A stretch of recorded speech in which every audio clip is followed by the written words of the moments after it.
Chapter 11 The Universal Form. Arjuna said, "By my hearing the instructions you have kindly given me about these most confidential spiritual subjects, my illusion has now been dispelled. O lotus-eyed one, I have heard from you in detail about the appearance and disappearance of every living entity and have realized your inexhaustible glories. O greatest of all personalities, O supreme form, though I see you here before me in your actual position as you have described yourself, I wish to see how you have entered into this cosmic manifestation. I want to see that form of yours. If you think that I am able to behold your cosmic form, O my Lord, O Master of all mystic power, then kindly show me that unlimited universal self." The Supreme Personality of Godhead said, "My dear Arjuna, O son of Pritha, see now my opulences, hundreds of thousands of varied, divine and multicolored forms.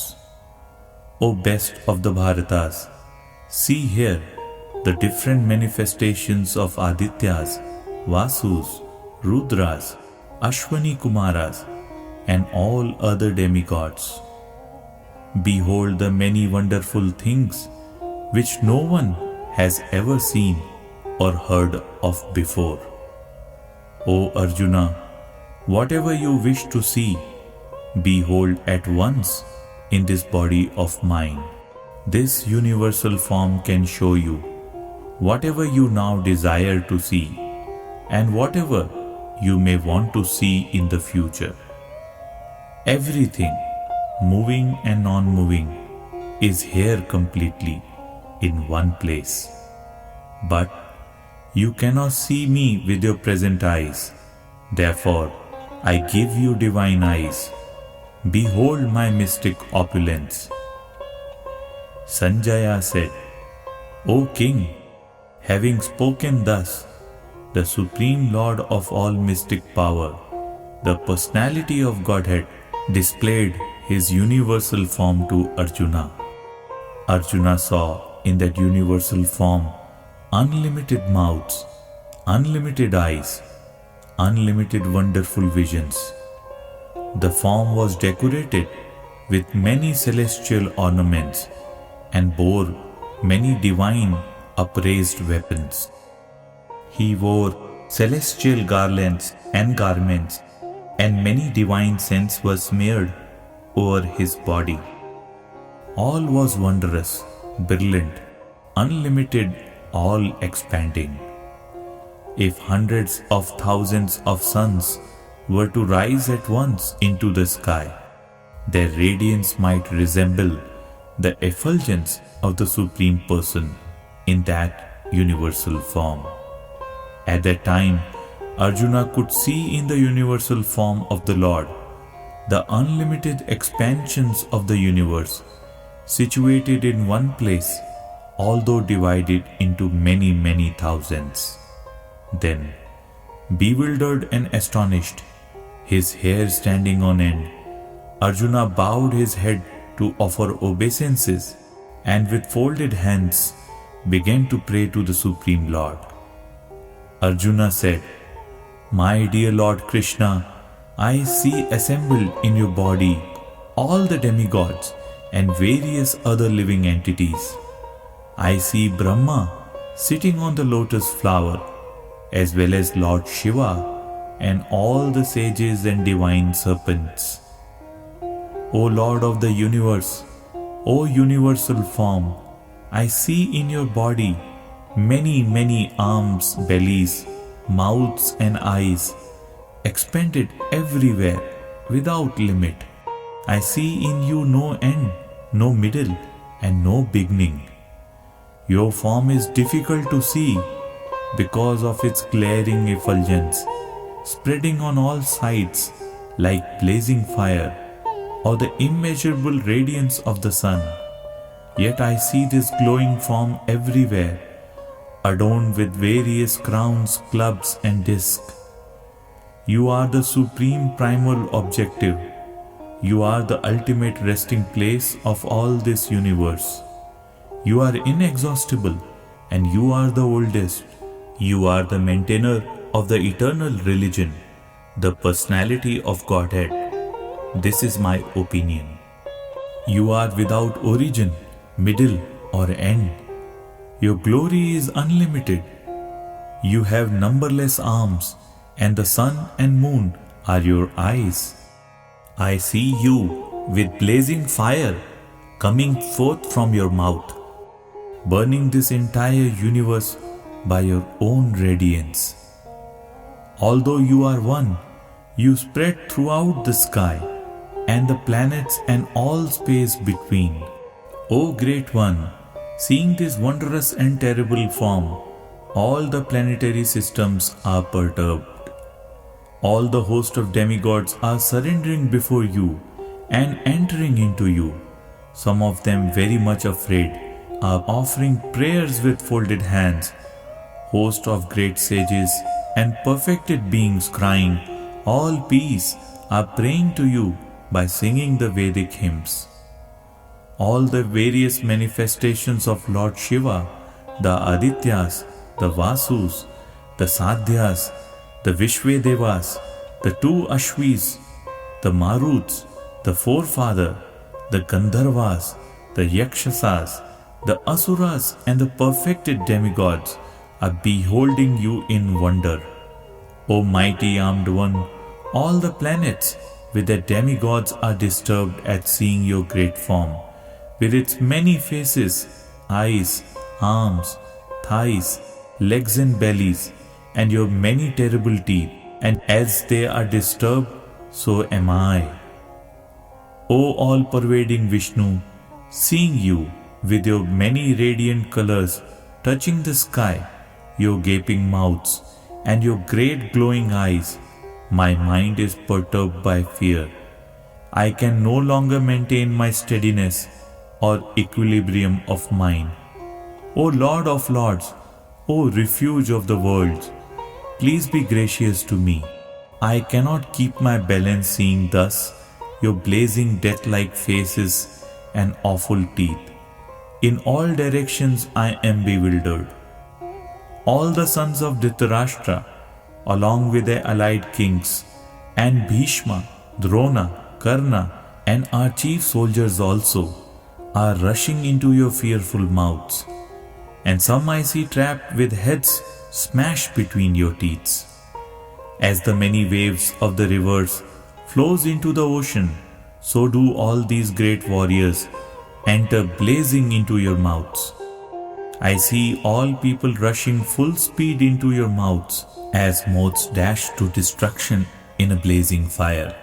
O Vishnu, I see you devouring all peoples from all sides with your flaming mouths, covering all the universe with your effulgence. You are manifest with terrible scorching rays. O Lord of Lords, so fierce of form, please tell me who you are. I offer my obeisances unto you. Please be gracious to me. You are the primal Lord. I want to know about you, for I do not know what your mission is. The Supreme Personality of Godhead said, Time I am, the great destroyer of the worlds, and I have come here to destroy all people. With the exception of you, the Pandavas, all the soldiers here on both sides will be slain. Therefore get up, prepare to fight and win glory. Conquer your enemies and enjoy a flourishing kingdom. They are already put to death by my arrangement, and you, O Sabyasachi, can be but an instrument in the fight. Drona, Bhishma, Jayadratha, Karna, and the other great warriors have already been destroyed by me. Therefore, kill them and do not be disturbed. Simply fight, and you will vanquish your enemies in battle. Sanjaya said to Dhritarashtra, O king, after hearing these words from the Supreme Personality of Godhead, the trembling Arjuna offered obeisances with folded hands again and again. He fearfully spoke to Lord Krishna in a faltering voice as follows.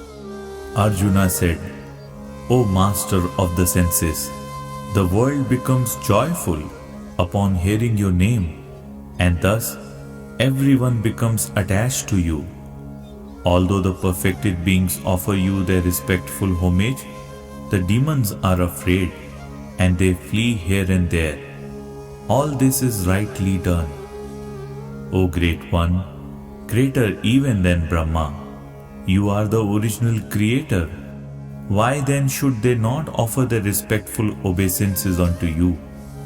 O Limitless One, God of gods, refuge of the universe, you are the invincible source, the cause of all causes, transcendental to this material manifestation. You are the original personality of Godhead, the oldest, the ultimate sanctuary of this manifested cosmic world. You are the knower of everything, and you are all that is knowable. You are the supreme refuge above the material modes. O limitless form, this whole cosmic manifestation is pervaded by you. You are air, and you are the supreme controller. You are fire, you are water, and you are the moon. You are Brahma, the first living creature, and you are the great grandfather. I therefore offer my respectful obeisances unto you 1,000 times, and again and yet again. Obeisances to you from the front, from behind, and from all sides. O unbounded power, you are the master of limitless might.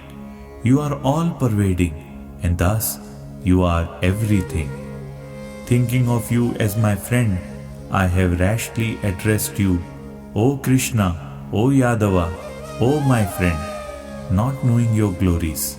Please forgive whatever I may have done in madness or in love.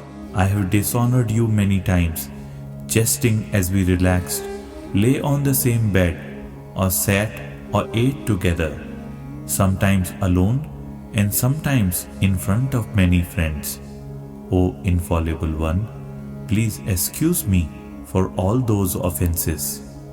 You are the Father of this complete cosmic manifestation, of the moving and the non-moving. You are its worshipable chief, the supreme spiritual master. No one is equal to you, nor can anyone be one with you. How then could there be anyone greater than you within the three worlds, O Lord of immeasurable power? You are the Supreme Lord, to be worshipped by every living being. Thus, I fall down to offer you my respectful obeisances and ask your mercy. As a father tolerates the impudence of his son, or a friend tolerates the impertinence of a friend, or a wife tolerates the familiarity of her partner, please tolerate the wrongs I may have done you.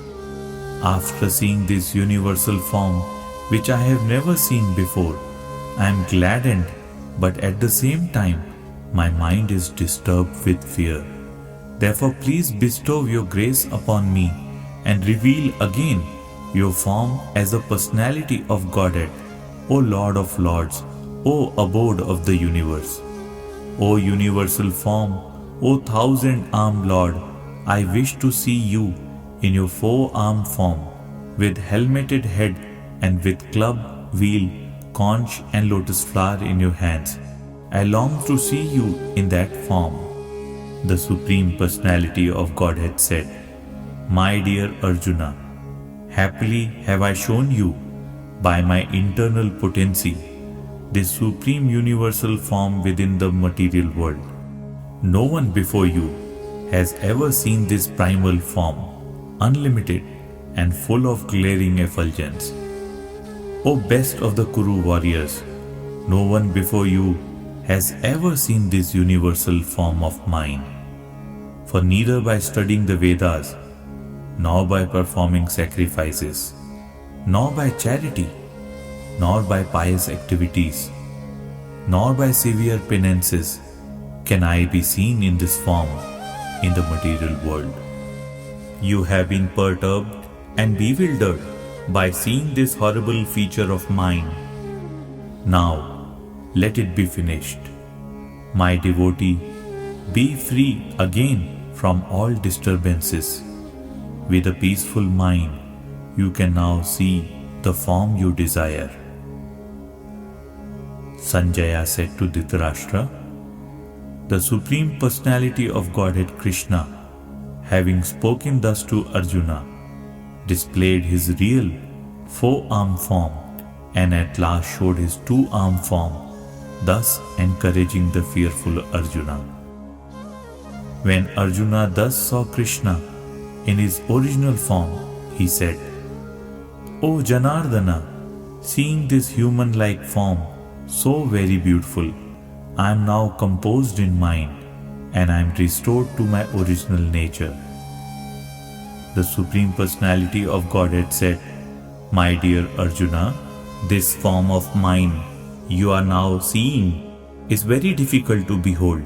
Even the demigods are ever seeking the opportunity to see this form which is so dear. The form you are seeing with your transcendental eyes cannot be understood simply by studying the Vedas, nor by undergoing serious penances, nor by charity, nor by worship. It is not by this means that one can see me as I am. My dear Arjuna, only by undivided devotional service can I be understood as I am, standing before you, and can thus be seen directly. Only in this way can you enter into the mysteries of my understanding. My dear Arjuna, he who engages in my pure devotional service, free from the contaminations of fruitive activities and mental speculation, he who works for me, who makes me the supreme goal of his life, and who is friendly to every living being, he certainly comes to me. Thus, end the Bhaktivedanta translation to the 11th chapter of the Srimad Bhagavad Gita in the matter of the universal form.